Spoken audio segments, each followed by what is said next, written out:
رات کا وقت تھا، سب پرندے اپنے اپنے گھروں میں سو رہے تھے، لیکن کسی پرندے کو نہیں پتا تھا کہ آج ان کے ساتھ کیا ہونے والا ہے۔ وہ سب تو بے خبر گہری نیند سو رہے تھے کہ اچانک آسمان پہ گہرے بادل چھا جاتے ہیں۔ بادل زور سے گرجتے ہیں اور بارش شروع ہو جاتی ہے۔ بارش اتنی تیز تھی کہ پہلے کسی پرندے نے نہ دیکھی تھی، اور پھر چڑیا کی آنکھ کھل جاتی ہے۔ مٹھو مٹھو جلدی اٹھو، بارش بہت تیز ہے، ایسا لگ رہا ہے جیسے جنگل میں سیلاب آنے والا ہے۔ لیکن ماما، ہمارا گھر تو بہت محفوظ ہے۔ مٹھو بیٹا، اتنی تیز بارش میں نے آج تک نہیں دیکھی تھی، پتہ نہیں کیوں آج میرا دل بہت گھبرا رہا ہے۔ وہ ایسے باتیں کر ہی رہے تھے کہ ان کا گھر بارش کی تیزی کی وجہ سے ہلنے لگ جاتا ہے، اور پھر اچانک سے ان کا گھر ٹوٹ کر نیچے گر جاتا ہے۔ ہر طرف پانی ہی پانی ہوتا ہے۔ مٹھو میرے بچے، زیادہ چوٹ تو نہیں لگی؟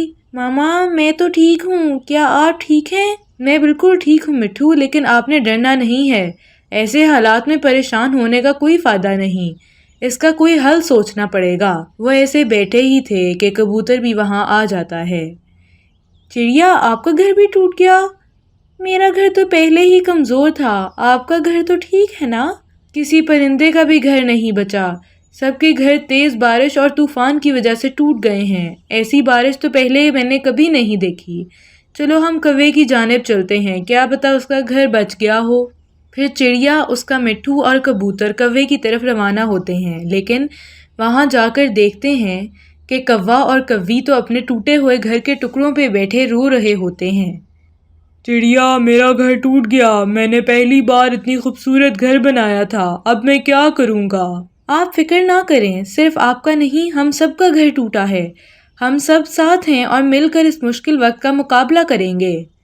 آج کی رات تو یہیں ہی گزارتے ہیں اور صبح ہوتے ہی اس مسئلے کا کوئی حل نکالتے ہیں۔ وہ سب ایسے ہی کوے کے ٹوٹے ہوئے گھر پہ بیٹھ کر رات گزارتے ہیں۔ کافی دیر بارش ہونے کے بعد بارش رک جاتی ہے اور صبح ہو جاتی ہے۔ اب اس تباہی کے بعد ہمارا اس جنگل میں رہنا بہت مشکل ہے، کیونکہ ہر جگہ پانی ہی پانی ہے۔ اب ہمیں یہاں سے پرواز کرنی ہوگی۔ چڑیا، ہمیں اب مشرق کی طرف روانہ ہونا پڑے گا۔ وہاں والے جنگل میں بہار کا موسم چل رہا ہے اور وہاں کھانے کی بھی کوئی کمی نہیں ہے۔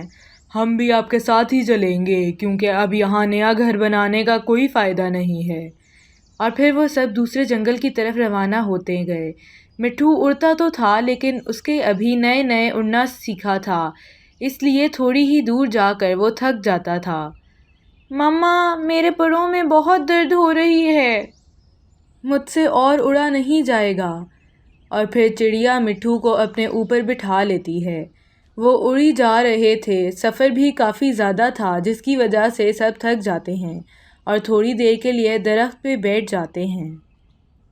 اچھی بھلی زندگی گزار رہے تھے، پتہ نہیں یہ مصیبت کہاں سے آن پڑی ہے ہم سب پر۔ مجھے تو بھوک بھی بہت زیادہ لگی ہوئی ہے۔ سرنگ میں جتنا بھی اندھیرا ہو، اس کے آخر میں روشنی ضرور آتی ہے، آپ بس صبر رکھیں۔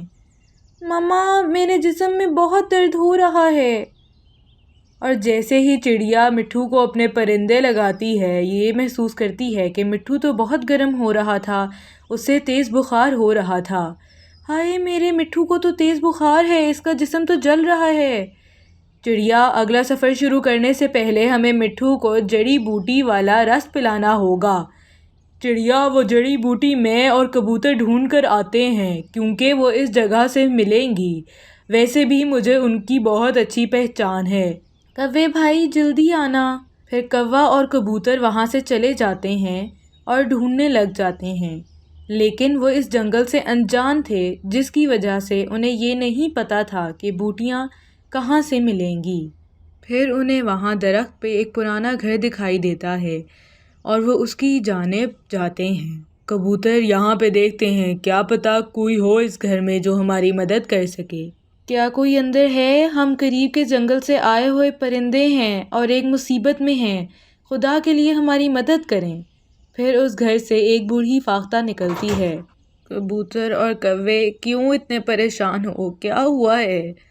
ہمارے گھر بارش میں ٹوٹ گئے ہیں اور ہم بھوکے یہاں سے آگے روانہ ہو رہے تھے، لیکن ہمارے ساتھ جو چڑیا ہے اس کا بچہ بہت بیمار ہے، اس کو بہت تیز بخار ہو رہا ہے، کچھ سمجھ نہیں آ رہا ہم کیا کریں۔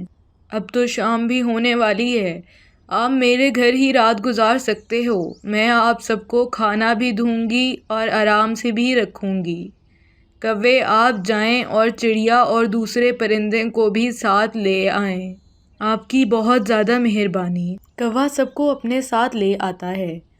آپ اس گھر میں محفوظ ہیں، یہ کچھ پھل ہیں، یہ آپ لوگوں کے لیے۔ میرے بیٹے کو تیز بخار ہے اور ہمیں کہیں سے بھی بخار دور کرنے والی بوٹی کا رس نہیں ملا۔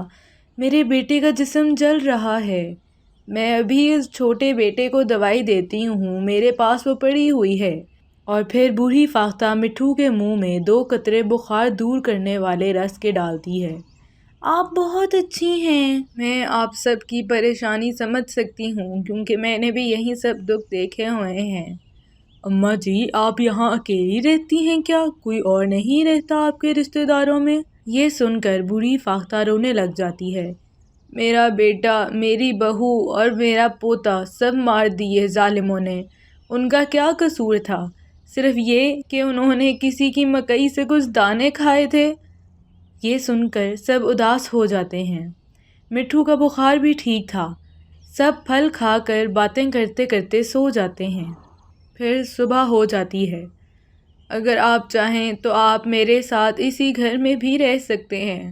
آپ کا بہت بہت شکریہ، لیکن ہمیں مشرق والے جنگل کی طرف جانا ہے، وہاں ہمارے باقی دوست احباب بھی ہیں، ہمیں یہ بھی سنا ہے کہ وہاں بہار کا موسم بھی چل رہا۔ اگر کبھی یہاں آؤ تو دیکھتے جانا، اگر میں زندہ ہوئی تو مجھ سے مل جانا۔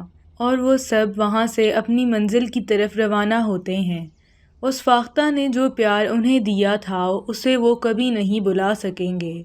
آخر کار وہ سب مشرق والے جنگل پہنچ جاتے ہیں۔ وہاں تو سب پرندوں کے گانوں کی آوازیں آ رہی تھیں، ہر جگہ پھول اور پھل ہی پھل تھے، وہ سب بہت خوش تھے۔ آپ سب کا یہاں آنا ہمیں بہت پسند آیا ہے۔ کہاں سے آئے ہیں آپ لوگ؟ ہم پہاڑوں والے جنگل سے آئے ہیں، بہت مشکل وقت دیکھا ہے ہم نے، ہمارے گھر ٹوٹ گئے، لیکن اب آپ سب کے دکھ ختم ہو گئے ہیں۔ وہ سامنے جو بڑے درخت ہیں نا، وہاں اپنے گھر بنا سکتے ہیں آپ، اور یہاں کسی چیز کی کوئی کمی نہیں ہے۔ آپ نے دیکھا خدا نے ہمیں اندھیرے کے بعد روشنی دکھائی، اب ہم اپنے سارے دکھ بھول جائیں گے۔ اور پھر وہ سب اس جنگل میں اپنے اپنے گھر بنا کے رہنے لگ جاتے ہیں۔ وہ سب بہت خوش تھے کیونکہ ان کے سب دکھ ختم ہو گئے ہیں۔